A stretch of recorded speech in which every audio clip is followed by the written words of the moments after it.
Good afternoon. 6 Feet Up would like to thank you for the opportunity to present you with this marketing plan for Inghams. This presentation focuses on target audience analysis, positioning, demand forecasts, and target pricing, products, and additional strategies. From a demographics perspective, Inghams predominantly operates in poultry and stock feed, and this accounts for 87% and 13% of their revenue respectively. The revenue comes from retail, fast food chains, large distributors, and from butchers, boners, and secondary food processors combined. With 1,500 businesses throughout Australia, there's no domination in the poultry, within the poultry industry within Australia and New Zealand. That is, it is largely undifferentiated. The industry is stable with steady growth over the past 15 years. Geographically, as mentioned before, Inghams do operate in Australia and New Zealand, and they do some nominal exports to Asia Pacific, which accounts for approximately 1% of their revenue at most. They operate in large cities. This is Melbourne, Brisbane, Sydney, Adelaide, Perth. And this also assists from a sustainability perspective in terms of transport distances to distributors. Age does not play a role in segmentation because chicken is largely enjoyed by all ages, and culture and ethnicity also do not play a role in the segmentation because chicken is culturally and ethnically neutral. Important to note is that 59% of the revenue in Australia comes from retail customers, and for New Zealand that is 45%.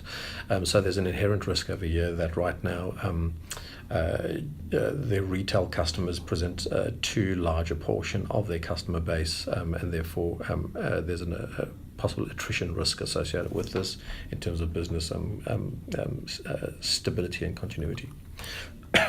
From a trends perspective, there is a trend towards the health conscious these days. This is driving the need for lean meat, lean chicken, and that's also pushing the fast food type businesses with health food options like salads, wraps to ramp up.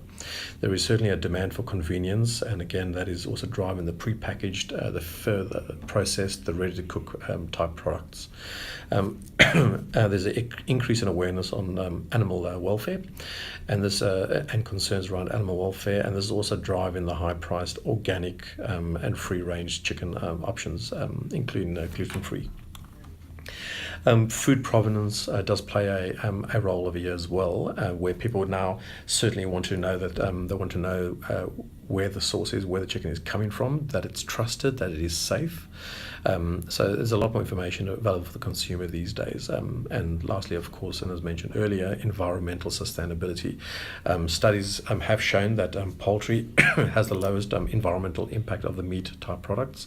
And much of the chicken that is used for consumption, and those leftover parts are often returned into stock feed. From a water and usage, a land usage perspective, it's also kept to a minimum as well. In terms of needs, consumers are looking still for low cost, and chicken plays a great role here in terms of the fact that it is over 2 times cheaper than its nearest rival in terms of meat costs, and that will be pork. The consumers they do need convenience. It is a busy and fast world that they're playing these days. They do need us to be environmentally responsible, and these needs drive a range of products within Inghams, and these are primary meats such as chilled, sole hold or prime cuts. There's also the free range, which is similar except that with free range chicken there is value enhanced chicken as well, which is the additional flavors, the marinating, the coatings, and lastly the further processed, which is the partially and fully cooked options.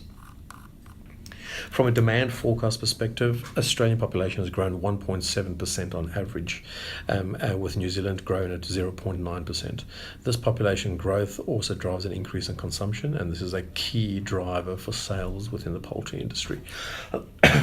Per capita, Australia is the second largest consumer of poultry in the world, behind Brazil, and of the top 5 products in the top supermarkets, 2 of these are now poultry related. Poultry consumption has also grown faster than any other form of animal protein in the past 25 years, with 4.1% in Australia and 5.1% in New Zealand. And that implies that despite population growth, people are either eating more chicken or more people are eating chicken. Importantly, in terms of the chicken right now, we find that free-range chicken, which currently accounts for 10% of Inghams' growth, is actually against a national average of 15%. Feedback from the ACMF have indicated right now that chicken is expected to hit the 20-25% of total market. So Inghams at 10% is way behind the ball in terms of meeting that expected future growth. The ideal customer, like Dib and Simpkins say in their article Targeting Segments and Positioning, is we want to meet the needs of a certain type of customer, not all customers, and also a certain types of products, not all products. And while some call this segmentation, they call it common sense. 6 Feet Up recommends a multiple market specialization strategy targeting market specialization by focusing on serving the needs of health-conscious consumer by selling the range of the gluten-free and free-range products. So therefore, the ideal customer is a business who is closely situated to major cities. They promote the healthy choice lifestyle and or promote the reduced gluten diets, and that assists with celiac sufferers as an example. So health fast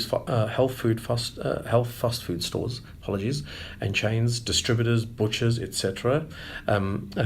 Is the ones we want to target. While of course we will deal with retail and we will continue to work closely with retail, concentration on the other segments within our consumer base helps us reduce the risk associated with the heavy load and we have on retail right now.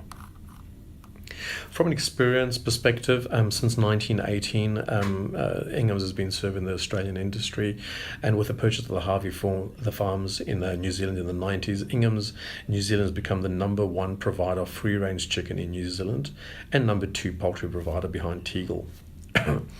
From the production ramp-up capability, Inghams has the ability to quickly increase production, bridging a gap of almost 20% extra just simply by adding shifts. That is no infrastructure required to support an increased demand. Also, Inghams is the only operator that operates in both Australia and New Zealand, and if needed can quickly import product from New Zealand to cover any shortfall or surplus demands in Australia. From an investment perspective, Inghams has put $900 million of investment within the business in the last 10 years to enhance capability. They have a $35 million committed right now. Additionally, they also run a Project Accelerate a program of work which looks to rationalize some of their operations, reducing costs.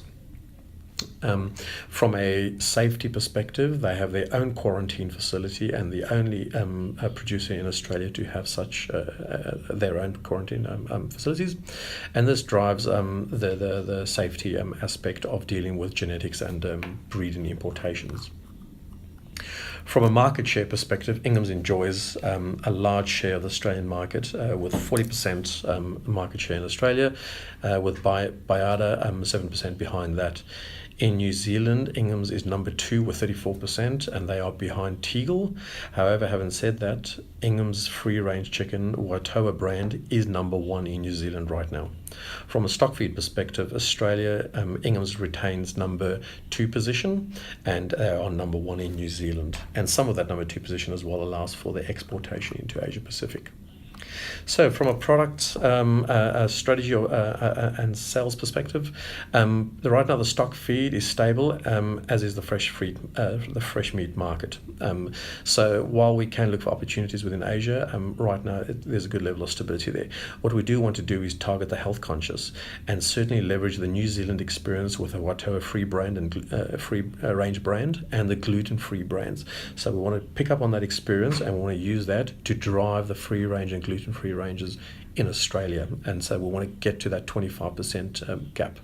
From a pricing perspective, we do know that customers want to pay more and were willing to pay more for gluten-free and free-range chicken. And from a price perspective, we'll keep it on a per product price on par with the known current competitive prices. And we work collaboratively and very closely with a lot of our consumers, and retail in fast foods. So we work closely with them, find the right price point, find what is acceptable, and also how we can leverage best advertising methods associated with that price. From a place perspective, we do want to stick to the 5 major cities, and that is because they are closely located to our production centres. From a distribution perspective, it reduces the environmental impact of transport. So we do certainly want to pick the big 5, which is Brisbane, Sydney, Adelaide, Perth, and Brisbane. Packaging. From a packaging perspective, packaging and product is often seen as one and the same, and we've seen this according to the study by the Paperboard Packing Alliance. So from a packaging perspective, we do have an emphasis on this. We want to have green packaging. We want to be over 80% recyclable, environmentally friendly, and those associated colours should support that, and we should be talking about that on the actual packaging, about how the packaging is environmentally friendly and biodegradable. From a promotions perspective, we do see that that there is benefits in providing sometimes discount vouchers to get the name out there. So what we want to do is we want to do some voucher provisioning to health centres, especially targeting the gluten-free and the free-range products. We want to be associated with health, and this will be in places such as the health fitness gymnasiums, hospitals, family centres, and farmers markets. From a people perspective, we know we have the people who can drive this campaign and this plan. However, what we do want to do is leverage on celebrity endorsements as well. Currently, we are engaged with Jamie Oliver and FustEd, but we want to see how we can expand those to the like of, for example, Pete Evans of My Kitchen Rules fame.